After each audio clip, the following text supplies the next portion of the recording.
लोकसभा चुनाव में बीजेपी तमिलनाडु में जादुई प्रदर्शन करने की राह पर है। पूरे राज्य में बीजेपी जिस तरह से किलेबंदी कर रही है, स्टालिन की नींद उड़ाने के लिए काफी है। इसी कड़ी में भारतीय जनता पार्टी को तमिलनाडु में एक और बड़ी सफलता मिली है। चुनाव के ठीक पहले एक्टर शरद कुमार की पार्टी AISMK यानी ऑल इंडिया समथुवा मक्कल काची ने बीजेपी के साथ विलय करने का ऐलान किया। और इतना ही नहीं, अम्मा मक्कल मुनेत्र कड़गम यानी AMMK ने भी बीजेपी के साथ गठबंधन करने का ऐलान कर दिया है। अभिनेता R शरद कुमार ने पार्टी का गठन किया था, जिसके बाद वे AIADMK के साथ चुनाव लड़ रहे थे। अब उसी AISMK का विलय बीजेपी में हो गया।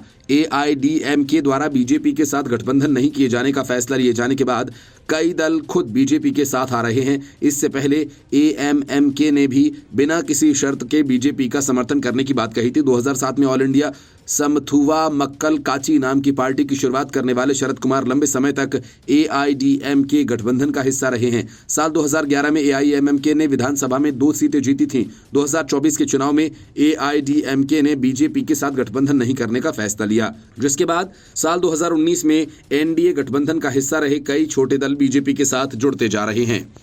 सूत्रों के मुताबिक विलय के बाद एक्टर शरद कुमार तमिलनाडु में बीजेपी के लोकसभा उम्मीदवार बनाए जा सकते हैं।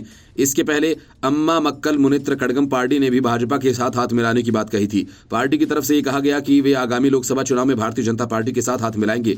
AMMK महासचिव TTV दिनाकरन ने कहा कि AMMK ने तमिलनाडु में जीत सुनिश्चित करने के लिए भाजपा को अपना बिना शर्त समर्थन देने की पेशकश की। दिनाकरन AIDMK के बागी और जयललिता के करीबी सहयोगी VK शशिकला के भतीजे हैं।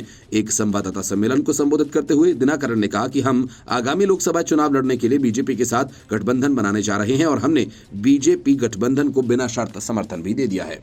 Bureau report, news of India.